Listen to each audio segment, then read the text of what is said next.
കർത്താവ് നിങ്ങളോടുകൂടെ, അങ്ങേ ആത്മാവോടും കൂടെ. മത്തായിയുടെ വിശുദ്ധ സുവിശേഷത്തിൽ നിന്നുള്ള വായന. കർത്താവേ, അങ്ങേക്ക് മഹത്വം.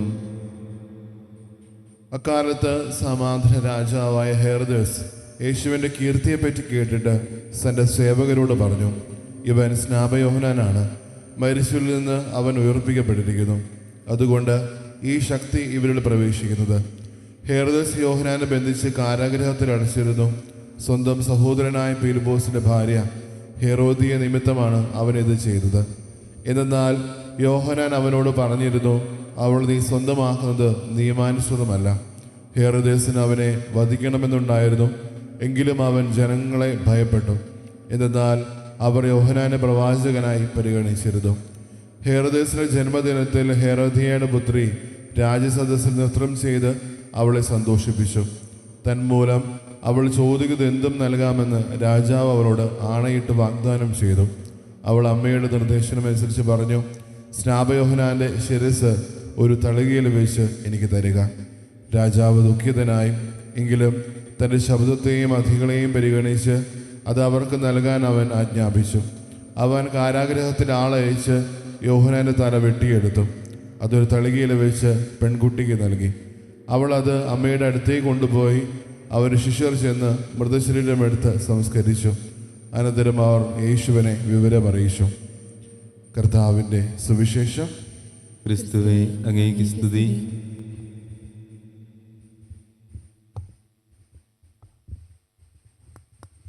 ഈശോലോകത്തിൻ്റെ സ്നേഹം നിറഞ്ഞ സഹോദരി സഹോദരങ്ങളെ, നമ്മളിത് വായിച്ചു കേട്ട സുവിശേഷം ഒരുപക്ഷെ നമ്മുടെ ഹൃദയത്തോട് ചേർക്കുമ്പോൾ പലപ്പോഴും നമ്മുടെ ചുറ്റിൽ നടക്കുന്ന പല കാര്യങ്ങളായിട്ട് ബന്ധമുണ്ട്. പറഞ്ഞതുപോലെ ഈ ദിവസങ്ങളിൽ ഓരോ ക്രിസ്ത്യാനിയും ഒത്തിരിയേറെ വേദന അനുഭവിക്കുന്നവരെങ്കിൽ ഒത്തിരിയേറെ അസ്വസ്ഥതകൾ അനുഭവിക്കുന്ന ഒരു ദിവസമാണ്. നമുക്കറിയാം, പലപ്പോഴും ആ രണ്ടമ്മമാരുടെ ജീവിതം പരിശോധിക്കുമ്പോൾ എന്തുകൊണ്ട് ഇതൊക്കെ രണ്ടുപേരെയും ജീവിതത്തിൽ സംഭവിച്ചു എന്ന് ഓർക്കുമ്പോൾ അതിൻ്റെ മറുതലയായിട്ട് നമ്മളിപ്പോഴും ഓർക്കേണ്ട ഒരു കാര്യം, എത്രത്തോളം ആൾക്കാർ ആ രണ്ടുപേരെയും ഇന്ന് ചേർത്ത് നിർത്തുന്നു. പലപ്പോഴും സുവിശേഷം ഇന്ന് നമ്മുടെ മുമ്പിൽ വയ്ക്കുന്നത് പോലെ പഴയ നിയമത്തിലെ ഏറ്റവും അവസാനത്തെ പ്രവാചകനാണ് സ്നാപയോഹന്നാൻ. സ്നാപയോഹന്നാൻ ഓരോ പ്രാവശ്യം ചെയ്യുന്നത് സത്യം ചൂണ്ടിക്കാണിക്കുവാനും ക്രിസ്തുവിന് വേണ്ടി ഒരു ചൂണ്ടുപലകയായിട്ട് മാറുന്നുണ്ട്. ഓരോ നിമിഷവും ക്രിസ്തുവിലേക്കുള്ള വഴി, അല്ലെങ്കിൽ ക്രിസ്തു ആകുന്ന ജീവിതം നമ്മൾ ഓരോരുത്തരും നയിക്കണമെന്നുള്ളൊരു ധാരണ അല്ലെങ്കിൽ ഒരു ബോധ്യം ചുറ്റുമായിരിക്കുന്ന ഓരോ വ്യക്തികൾക്കും വളരെ ഭംഗിയായിട്ട് കൊടുക്കുന്നുണ്ട്. എത്രത്തോളം ജീവിത സാഹചര്യത്തിലായിരുന്നാൽ പോലും, അല്ലെങ്കിൽ ജീവിതത്തിൻ്റേതായിട്ടുള്ള തിരക്കുകളിലായിരുന്നാൽ പോലും, ഓരോ നിമിഷവും സ്നാപയോഹന്നാൻ ജീവിതം കൊണ്ട് ചെയ്യാൻ ആഗ്രഹിക്കുന്നില്ലെങ്കിൽ ഓരോ പ്രാവശ്യവും മറ്റുള്ളവരെ ചേർത്ത് നിർത്തുന്നത് ക്രിസ്തുവിലേക്കാണ്.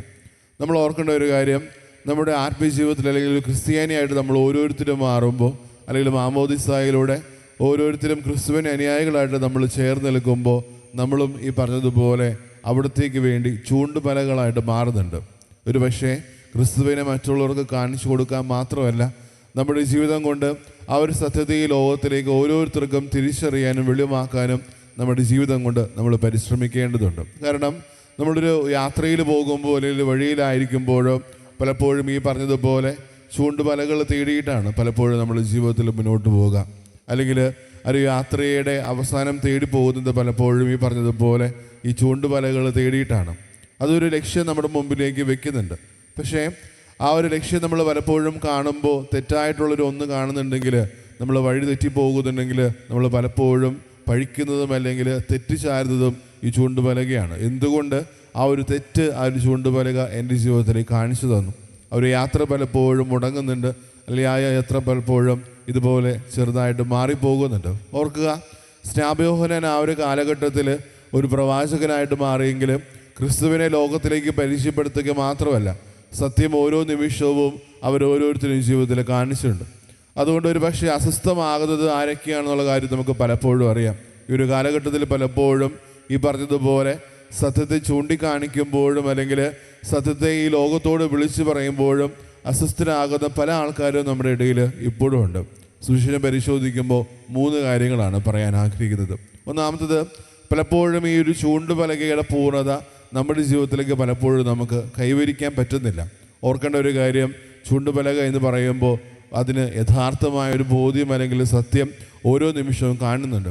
നമ്മൾ ഓർക്കേണ്ട ഒരു കാര്യം, നമ്മൾ അത്രത്തോളം ക്രിസ്തുവിനെ അറിഞ്ഞാൽ മാത്രമേ ഉള്ളൂ പലപ്പോഴും ഈ പറഞ്ഞതുപോലെ മറ്റുള്ളവർക്ക് ആ ഒരു ലക്ഷ്യം നമ്മുടെ ജീവിതം കൊണ്ട് കാണിച്ചു കൊടുക്കാൻ പറ്റൂ എന്നുള്ള കാര്യം ഓരോ നിമിഷവും ഓർക്കേണ്ടതുണ്ട്.